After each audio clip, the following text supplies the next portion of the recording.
11वां अध्याय बंधन मुक्ति की धारणा। रेलवे लाइन पर एक भीमकाय इंजन तेजी से जा रहा था। एक छोटा सा कीड़ा लाइन पर रेंग रहा था। इंजन आ रहा है, यह देखकर धीरे से लाइन से उतरकर उसने अपने प्राण बचाए। यद्यपि वह क्षुद्र कीट इतना नगण्य है कि इंजन से दबकर किसी भी क्षण उसकी मृत्यु हो सकती है, तथापि वह एक जीवित पदार्थ है और इंजन इतना बृहत, इतना प्रकांड होने पर भी केवल एक यंत्र है, एक जड़ इंजन नहीं है। आप कहेंगे, एक में जीवन है और दूसरा केवल जड़ पदार्थ है। उसकी चाहे जितनी शक्ति हो, उसकी गति और वेग जितना प्रबल हो, वह मृत जड़ यंत्र के सिवाय और कुछ भी नहीं है। और वह क्षुद्र कीट जो लाइन के ऊपर चल रहा था, इंजन के स्पर्श मात्र से जिसकी मृत्यु निश्चित थी, वह उस भीमकाय इंजन की तुलना में श्रेष्ठ और महिमा संपन्न है। वह उस अनंत स्वरूप का ही एक क्षुद्र अंश है। इसी कारण वह उस शक्ति इंजन से श्रेष्ठ है। उसका यह श्रेष्ठत्व क्यों हुआ? जीवित प्राण संपन्न वस्तु से मृत जड़ पदार्थ की भिन्नता हम कैसे समझते हैं? यंत्र निर्माता ने उसे जिस प्रकार परिचालित करने की इच्छा से निर्माण किया था, वह यंत्र केवल उतना ही कार्य करता है। उसके सब कार्य जीवित प्राणी की भांति नहीं है। तो फिर जीवित और मृत का भेद किस प्रकार किया जाए? जीवित प्राणी के भीतर स्वाधीनता है, ज्ञान है, और मृत जड़ पदार्थ में स्वाधीनता नहीं है। कारण उसको ज्ञान नहीं है, वह कुछ जड़ नियमों की सीमा से बद्ध है। यह जो स्वाधीनता है, जिसके रहने पर ही केवल यंत्र से हमारा विषयत्व है, उस स्वाधीनता को पूर्ण भाव से पाने के लिए ही हम सब चेष्टाएं कर रहे हैं। हमारी जितने प्रकार की चेष्टाएं हैं, उन सब का यही उद्देश्य है कि कैसे हम अधिकाधिक स्वाधीन हों, क्योंकि पूर्ण स्वाधीनता पाने पर ही हम पूर्णत्व पा सकते हैं।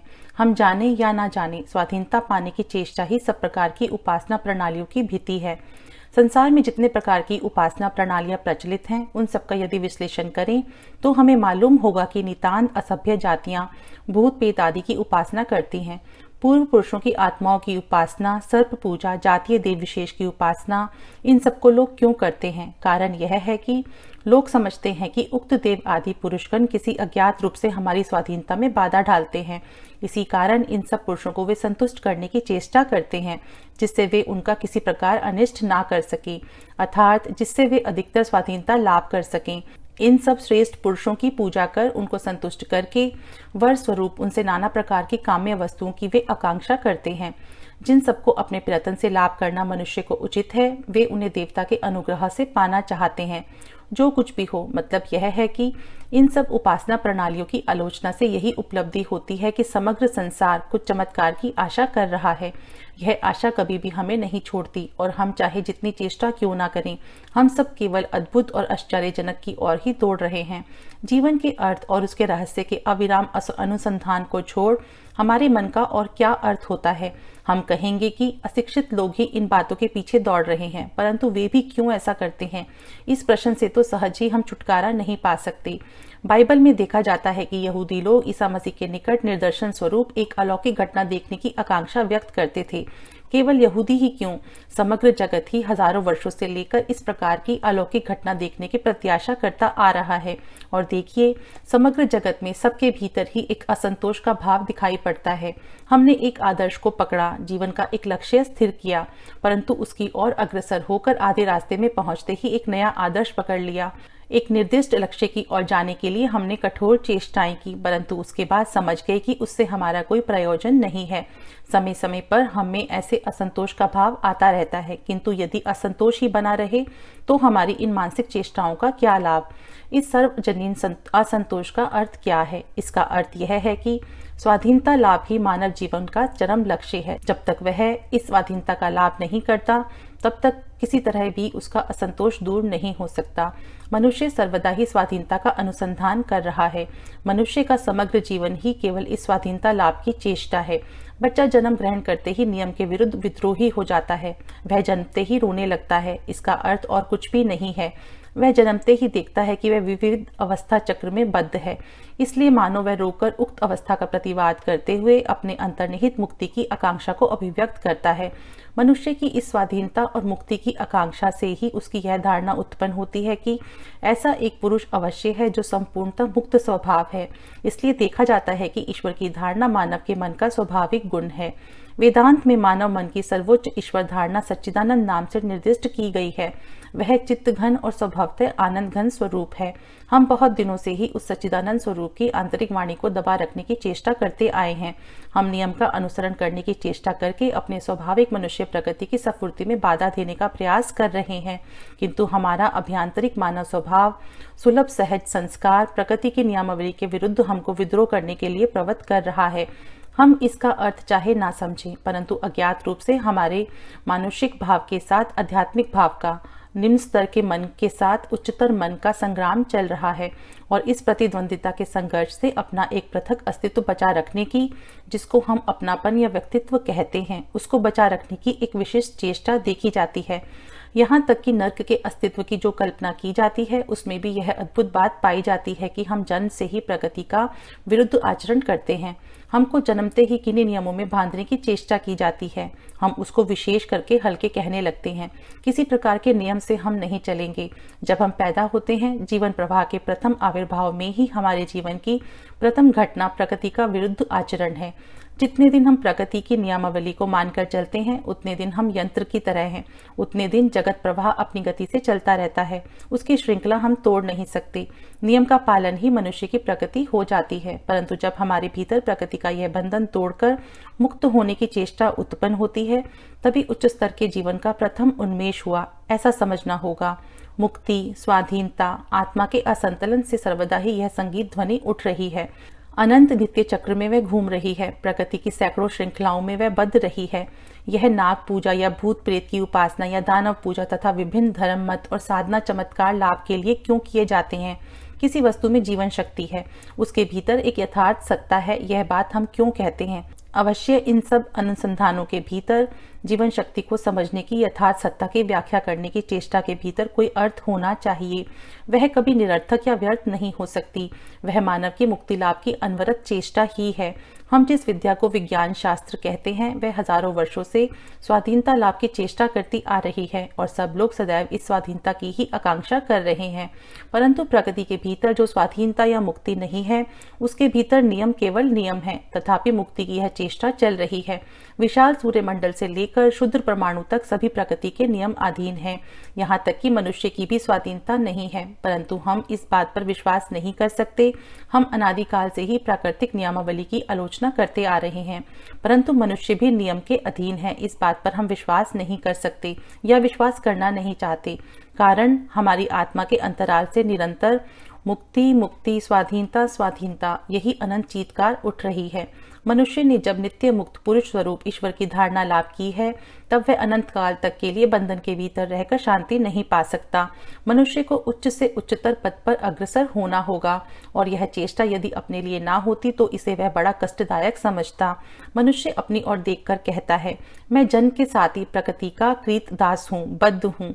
तब भी ऐसे एक पुरुष हैं जो प्रकृति के नियम में बद्ध नहीं है, जो नित्य मुक्त और प्रकृति के भी प्रभु हैं। इसलिए बंधन की धारणा जिस प्रकार हमारे मन का अभेद्य अंश स्वरूप है, ईश्वर की धारणा भी उसी प्रकार प्रकृतिगत और हमारे मन का अभेद्य अंश स्वरूप है। दोनों ही इस स्वाधीनता के भाव से उत्पन्न हुई हैं।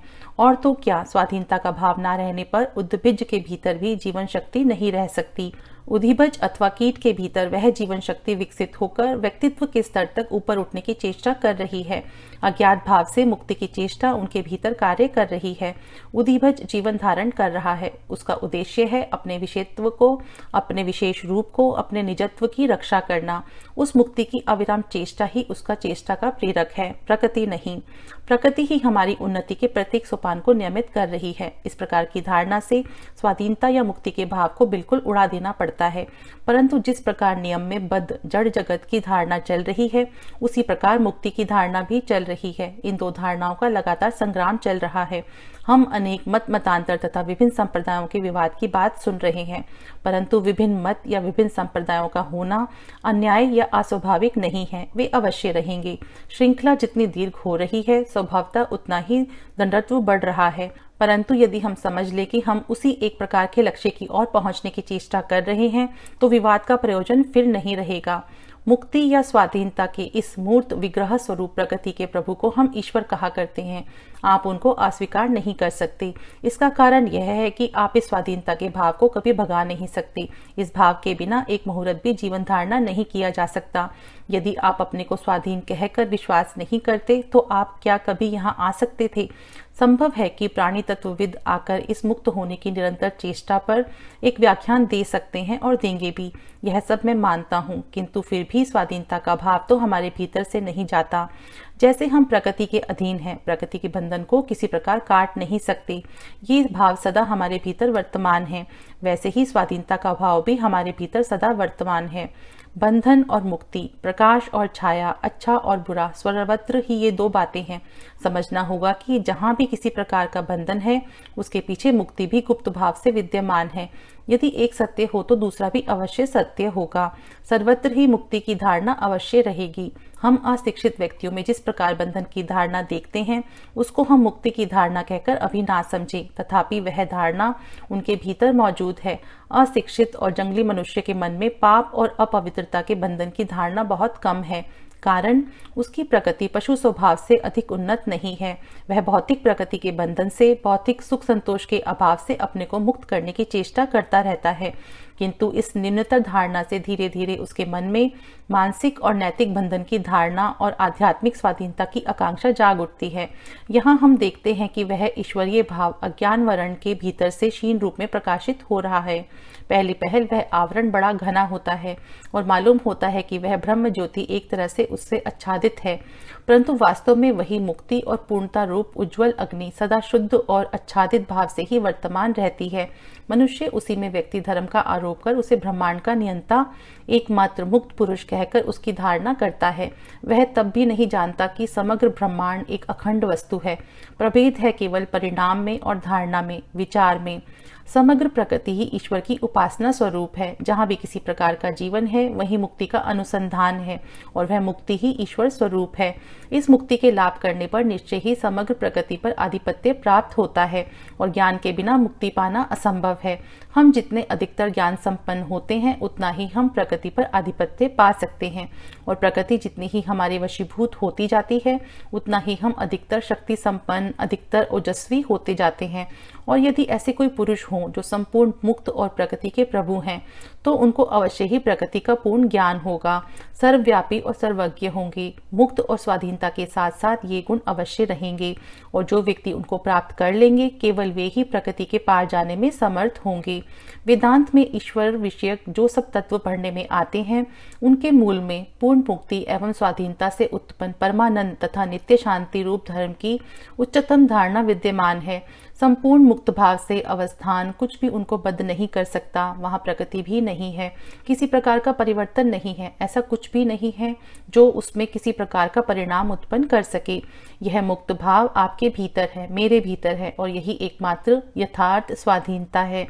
ईश्वर सदा ही अपने महिमामय अपरिणामी स्वरूप पर प्रतिष्ठित है। आप और हम उनके साथ एक होने की चेष्टा कर रहे हैं, किंतु इधर बंधन की कारणीभूत प्रकृति नित्य जीवन की छोटी छोटी बातें, धन, नाम, यश, मानव प्रेम इत्यादि प्रकृति विषयों पर निर्भर है। परंतु यह जो समग्र प्रकृति प्रकाश पा रही है उसका प्रकाश किस प्रकार निर्भर है?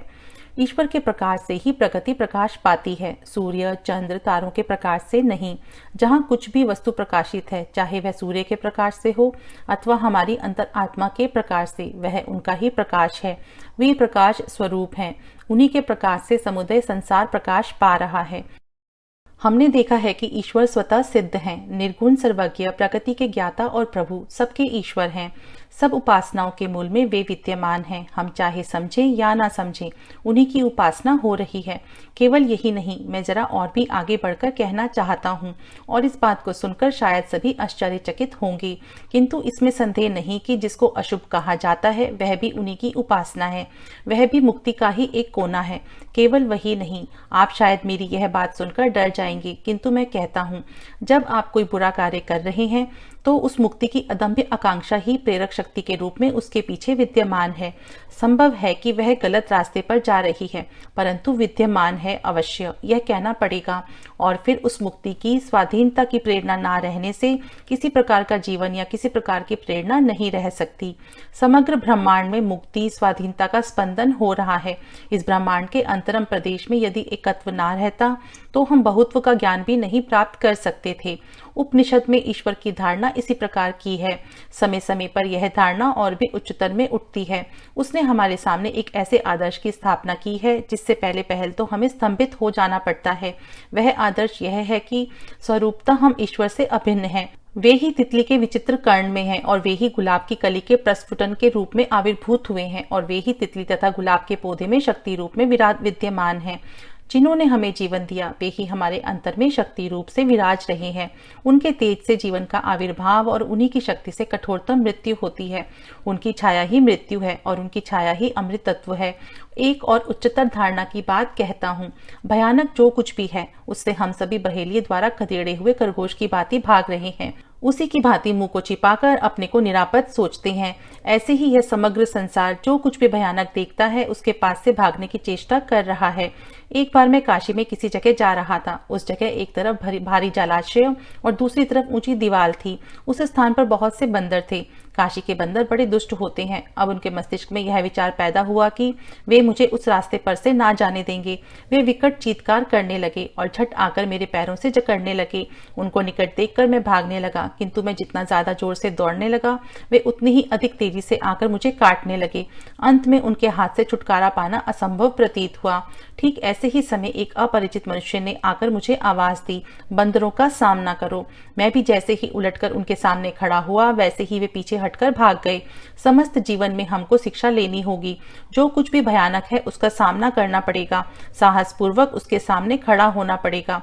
जैसे बंदरों के सामने से ना भागकर उसका सामना करने पर वे भाग गए थे, उसी प्रकार हमारे जीवन में जो कुछ कष्टप्रद बातें हैं उनका सामना करने पर ही वे भाग जाती हैं। यदि हमको मुक्ति या स्वाधीनता का अर्जन करना हो तो प्रकृति को जीतने पर ही हम उसे पाएंगे, प्रकृति से भागकर नहीं।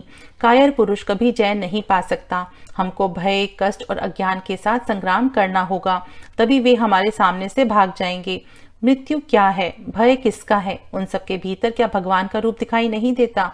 दुख, कष्ट और भय से दूर भागकर देखिए, वे आपका पीछा करेंगे। उनके सामने खड़े होइए, वे भाग जाएंगे। सारा संसार सुख और आराम का उपासक है। जो कष्टप्रद है उसकी उपासना करने का साहस बहुत कम लोग करते हैं। जो मुक्ति चाहता है उसे इन दोनों का ही अतिक्रमण करना होगा। मनुष्य इस दुखदायी द्वार के भीतर से गए बिना मुक्त नहीं हो सका। हम सभी को इसका सामना करना पड़ेगा। हम ईश्वर की उपासना करने की चेष्टा करते हैं, किंतु हमारी देह बीच में आती है। प्रकृति उनके और हमारे बीच में पड़कर हमारी दृष्टि को अंधी कर देती है। कठोर व्रज के भीतर लज्जा, मलिनता, दुख, दुर्विपाक, पाप ताप के भीतर भी हमें उनसे प्रेम करने की शिक्षा लेनी होगी। समग्र संसार धर्ममय ईश्वर का प्रचार चिरकाल से करता आ रहा है। मैं ऐसे ईश्वर का प्रचार करना चाहता हूँ जो एकाधार से धर्म और अधर्म दोनों में ही है। यदि साहस हो तो इस ईश्वर को ग्रहण करो। यही मुक्ति का एकमात्र उपाय है। इसके द्वारा ही आप उस एक स्वरूप चरम सत्य में पहुंच सकेंगे। तभी यह धारणा नष्ट होगी कि एक व्यक्ति दूसरे से बड़ा है। जितना ही हम इस मुक्ति तत्व के पास जाते हैं उतना ही हम ईश्वर के आश्रय में आते हैं, उतना ही हमारा दुख कष्ट दूर होता है। तब हम नरक के द्वार को स्वर्ग द्वार से पृथक नहीं समझेंगे। तब हम मनुष्य में भेद बुद्धि कर यह नहीं कह सकेंगे कि मैं जगत के किसी प्राणी से श्रेष्ठ हूँ। जब तक हमारी ऐसी अवस्था नहीं होती कि हम संसार में उस प्रभु के सिवाय और किसी को ना देखें, तब तक हम दुख कष्ट से घिरे ही रहेंगे। तब तक हम सब में भेद देखेंगे, कारण हम उस भगवान में, उसी आत्मा में अभिन्न हैं। और जब तक हम ईश्वर को सर्वत्र नहीं देखेंगे तब तक हम समग्र संसार के एकत्व का अनुभव नहीं कर सकेंगे। एक ही वृक्ष पर सुंदर पंख वाले अभिन्न सखा दो पक्षी हैं। उनमें से एक वृक्ष के ऊपर वाले भाग पर और दूसरा नीचे वाले भाग पर बैठा है। नीचे का सुंदर पक्षी वृक्ष के मीठे और कड़वे फलों को खाता है। एक बार मीठे फल को और उसके बाद ही कड़वे फल को खाता है। जिस मुहूर्त में उसने कड़वे फल को खाया उसको कष्ट हुआ। कुछ क्षण के बाद ही एक और फल खाया और जब वह भी कड़वा लगा तब उसने ऊपर की ओर देखा। ऊपर उसको दूसरा पक्षी दिखाई दिया। वह मीठे या कड़वे किसी भी फल को नहीं खाता। वह अपनी महिमा में मगन, स्थिर और धीर भाव से बैठा है, किंतु वह उसे देखकर भी फिर भूल से फल खाने लगा। अंत में उसने एक ऐसा फल खाया जो बहुत ही कड़वा था। तब वह फल खाने से विरक्त हो फिर उस ऊपर वाले महिमामय पक्षी को देखने लगा। धीरे धीरे वह उस ऊपर वाले पक्षी की ओर अग्रसर होने लगा। जब वह उसके एकदम निकट पहुंचा तब उस ऊपर वाले पक्षी की अंग ज्योति उसके ऊपर पड़ी और धीरे धीरे उस ज्योति ने उसको वेष्टित कर लिया। अब तो उसने देखा कि वह उस ऊपर वाले में परिणत हो गया है। तब से वह शांत, महिमामय और मुक्त हो गया। उसे ज्ञात हुआ कि वास्तव में वृक्ष पर दो पक्षी कभी थे ही नहीं, केवल एक ही पक्षी था। नीचे वाला पक्षी ऊपर वाले पक्षी की केवल छाया थी। इसी प्रकार वास्तव में हम ईश्वर से अभिन्न हैं, परंतु जिस प्रकार एक सूर्य लाखों ओस बिंदुओं पर प्रतिबिंबित होकर छोटे छोटे लाखों सूर्यों सा प्रतीत होता है, उसी प्रकार ईश्वर भी बहु जीवात्मा रूप से प्रतिभासित होते हैं। यदि हम अपने प्रकृत ब्रह्म स्वरूप के साथ अभिन्न होना चाहें तो प्रतिबिंब को दूर करना आवश्यक है। विश्व प्रपंच कदापि हमारे कार्य की सीमा नहीं हो सकता। कृपण अर्थ संचय करता रहता है, चोर चोरी करता है, पापी पाप आचरण करता है और आप दर्शन शास्त्र की शिक्षा लेते हैं। इन सब का एक ही उद्देश्य है, मुक्ति लाभ को छोड़ हमारे जीवन का और कोई उद्देश्य नहीं है। जाने या अनजाने हम सब पूर्णता पाने की चेष्टा कर रहे हैं और प्रत्येक व्यक्ति उसे एक ना एक दिन अवश्य ही पाएगा। जो व्यक्ति पापों में मगन है, जिस व्यक्ति ने नरक के पथ का अनुसरण कर लिया है, वह भी इस पूर्णता का लाभ करेगा, परंतु उसको कुछ विलंब होगा। हम उसका उद्धार नहीं कर सकते। जब उस पथ पर चलते चलते वह कुछ कठिन चोटें खाएगा, तब वे ही उसे भगवान की ओर प्रेरित करेंगी। अंत में वह धर्म, पवित्रता, निस्वार्थपरता और आध्यात्मिकता का पथ ढूंढ लेगा और दूसरे लोग जिसका अनजान में अनुसरण कर रहे हैं, उसी धर्म का हम ज्ञानपूर्वक अनुसरण कर रहे हैं। सेंट पॉल में एक स्थान पर इस भाव को खूब स्पष्ट रूप से कहा है, तुम जिस ईश्वर की अज्ञान में उपासना कर रहे हो, उन्हीं की मैं तुम्हारे निकट घोषणा कर रहा हूँ। समग्र जगत को यह शिक्षा ग्रहण करनी होगी। सब दर्शन शास्त्रों और प्रकृति के संबंध में इन सब मतवादों को लेकर क्या होगा, यदि वे जीवन के इस लक्ष्य पर पहुंचने में सहायता ना कर सके।